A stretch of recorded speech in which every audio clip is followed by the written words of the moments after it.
something changed in South Los Angeles. This wasn't your typical gang conflict.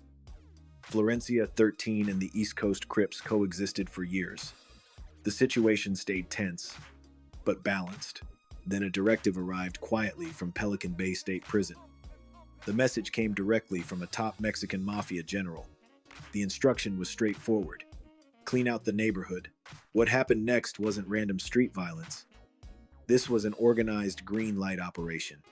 Methodical, deliberate, and driven by racial hatred.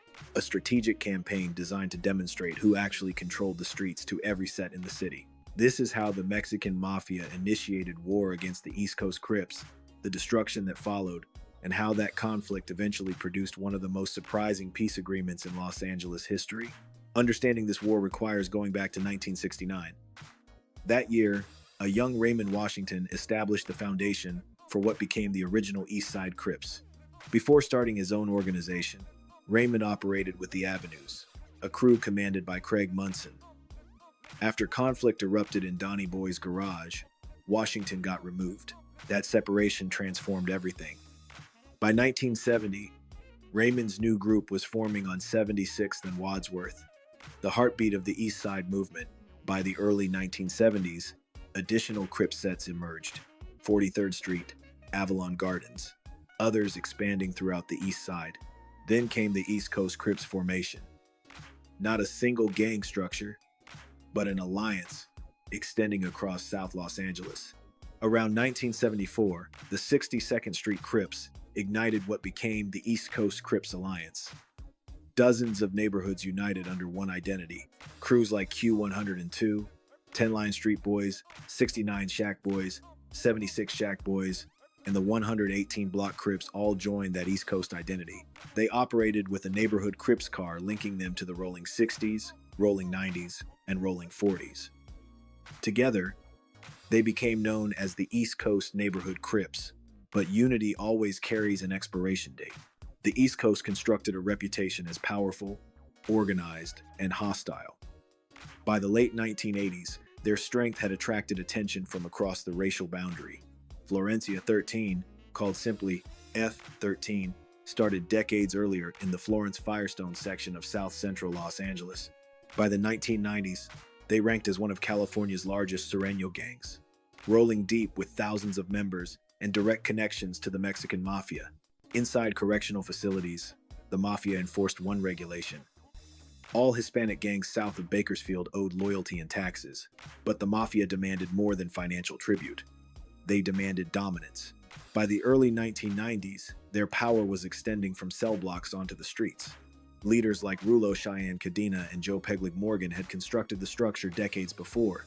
By the mid-1990s, La M began instructing Latino sets to cease fighting each other and instead focus on black gangs, especially those trafficking drugs through Hispanic neighborhoods.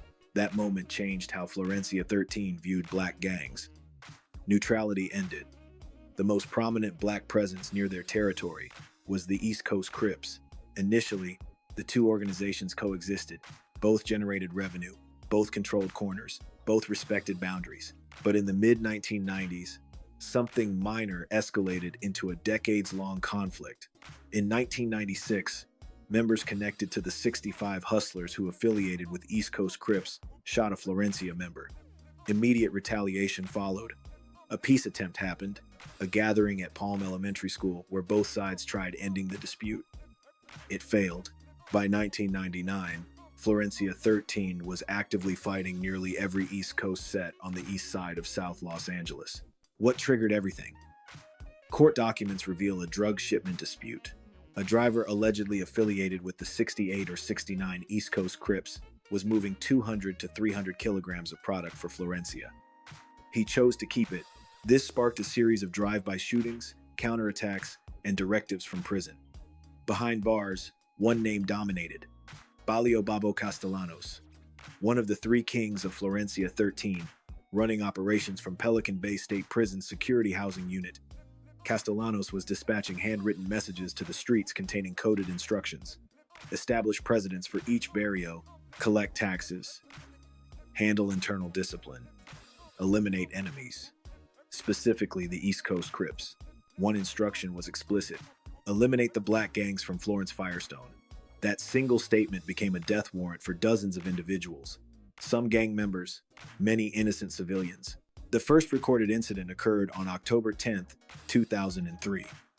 276 East Coast Crips members, Brandon Fuller and Lawrence Nichols, were preparing to send a message. Lawrence and Brandon drove directly into F-13 territory searching for rivals. They spotted a group of Mexicans gathered on the sidewalk and approached them. They unleashed heavy gunfire. They struck a female bystander named Araceli as they drove away. Within minutes, the two East Coast Crips traveled several more blocks into F-13's area. Looking for additional victims to terrorize, they identified another group of Hispanic people and started firing, this time ending the life of a 68-year-old man. Shortly afterward, police intercepted Brandon and Lawrence. They were arrested.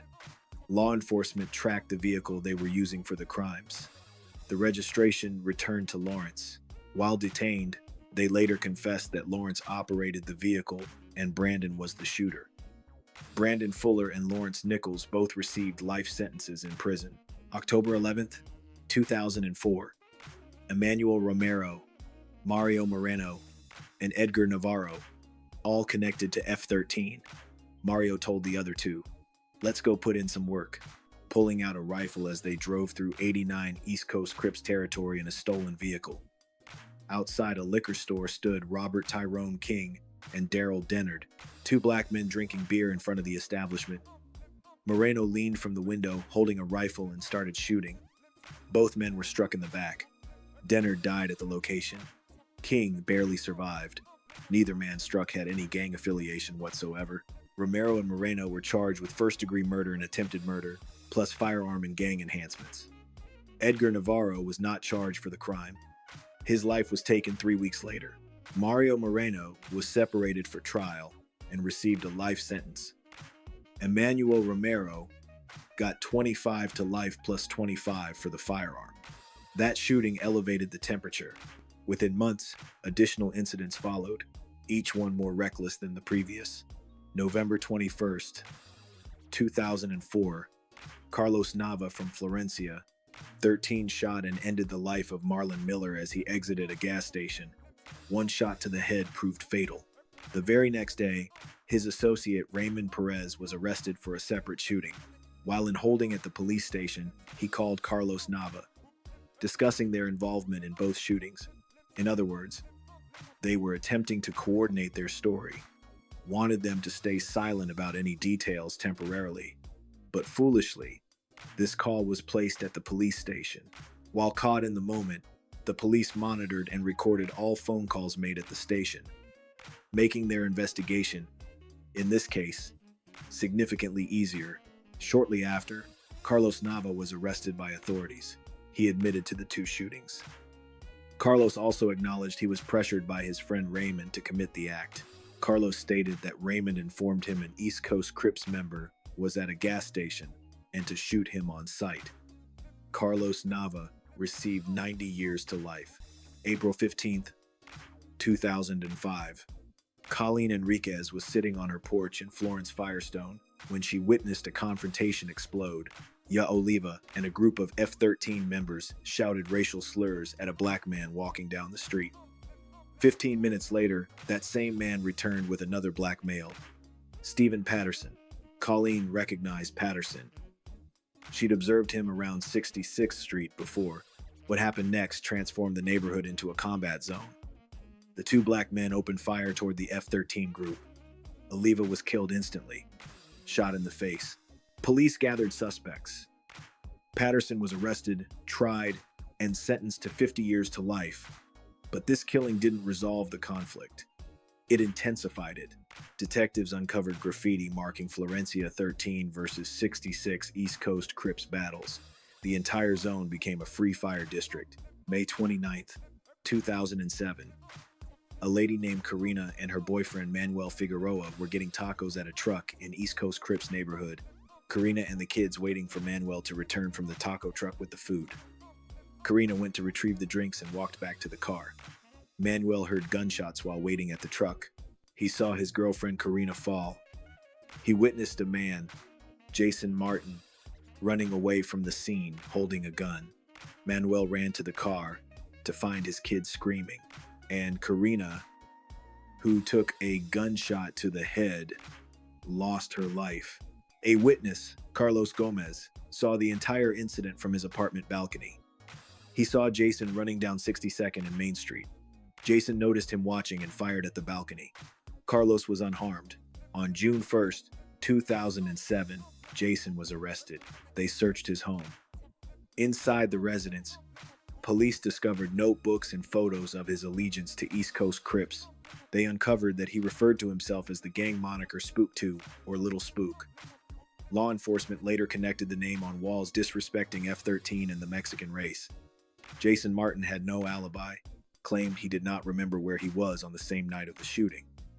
As a result, Jason Martin was sentenced to 25 years to life.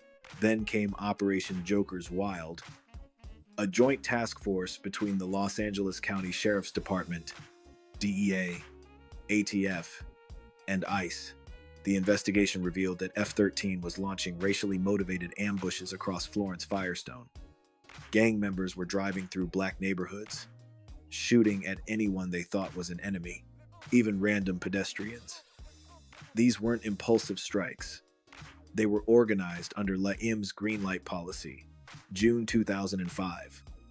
Authorities began wiretapping two key figures, Alberto Sugar Hernandez and Manuel Frog Hernandez, both shot callers for Florencia 13.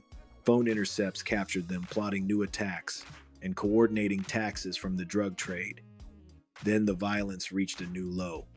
That year, Frog spotted Romeo Bryant, a 32-year-old black man walking home from work. Bryant wasn't a gang member. Frog asked, "Where you from?" Bryant said he was neutral. Frog shot him anyway. By mid-2005, Los Angeles County Sheriff's detectives counted dozens of racially motivated shootings in Florence Firestone alone. They realized the F-13 war had expanded beyond gang politics. It was ethnic cleansing on city streets. Later that year, another case rocked the neighborhood. September 3rd, 2005, two teenagers, JM, 15 years old, and DJ, 17 years old, leaving a store in East Coast territory when a van rolled up. Inside were Frank Silva, Edward De La Cruz, and Robert Contreras, all from Florencia 13. Silva opened fire with a 9mm. De La Cruz backed him up with a shotgun. DJ was hit in the stomach but survived after 3 surgeries. Silva later admitted he panicked, thinking the teens were rival Crips. The jury didn't accept it. He was found guilty of attempted murder, sentenced to 40 years to life. Detectives at the scene described it as textbook Florencia retaliation for perceived disrespect carried out deep in enemy turf. By 2007, Operation Joker's Wild went public. The feds and local agencies struck Florencia 13 with one of the largest gang indictments in United States history. 102 members charged, 97 arrested, 94 convicted. Charges ranged from murder and attempted murder to drug trafficking, extortion, and racketeering under the RICO Act. But one man was untouched, Balio Babo Castellanos, the puppet master in Pelican Bay. He was already serving life in isolation, still sending orders through coded letters. Pulling him out for trial was considered too dangerous. He had too much influence even behind bars. The crackdown crippled the gang street hierarchy, but not its spirit. F-13 adapted, moving from open violence to money operations, underground casinos called casitas, illegal weed shops, protection rackets. The last wave of violence tied to the Florencia 13 versus East Coast Crips conflict hit in 2017. 2 brutal cases that showed how deep this war had sunk into South Los Angeles. The first incident happened on February 21st, 2017. Keshin Thompson, a member of 76 East Coast Crips, lured a Mexican man connected to the Polk Street clique of Florencia 13 into an alley. Then pulled a gun. He opened fire, hitting the target and 2 other men nearby before fleeing the scene. Detectives caught up to Thompson within weeks, connecting him not only to that shooting but also to another case involving an ex-girlfriend. When the case went to court, the judge didn't hesitate. 165 years to life for the 3-man shooting and the separate domestic attack. Then came the second case just 6 months later, August 19th, 2017. A warm summer evening on 77th Street. A group of Mexican cyclists, Nancy Florencio, Manuel Maria, and Stephanie Gonzalez among them, were riding when they got into a confrontation with the driver of a white pickup truck. Moments later, a black Honda pulled up. Shots rang out. Stephanie was hit but survived. Nancy took a round to the shoulder. Francio Florencio, later confirmed to be a Florencia 13 member, was struck in the back and died at the scene. The shooters were identified as Jalen Goldbolt, Sean Ray, and Brandon Wise, all from 76 East Coast Crips. Investigators learned the motive. A week earlier, Ray's car had been shot up in F-13 territory. This was retaliation, a get-back mission, but running their mouths sealed their fate. Brandon Wise was placed in a cell with an informant and bragged about who was in the car and the robberies they pulled. Jalen Goldbolt ended up in a cell with 2 informants and spilled even more, admitting Ray dumped the gun and that all 3 took part in the hit. When the dust settled, the sentences were staggering. Jalen Goldbolt, 230 years to life. Sean Ray, 230 years to life. Brandon Wise, 107 years to life.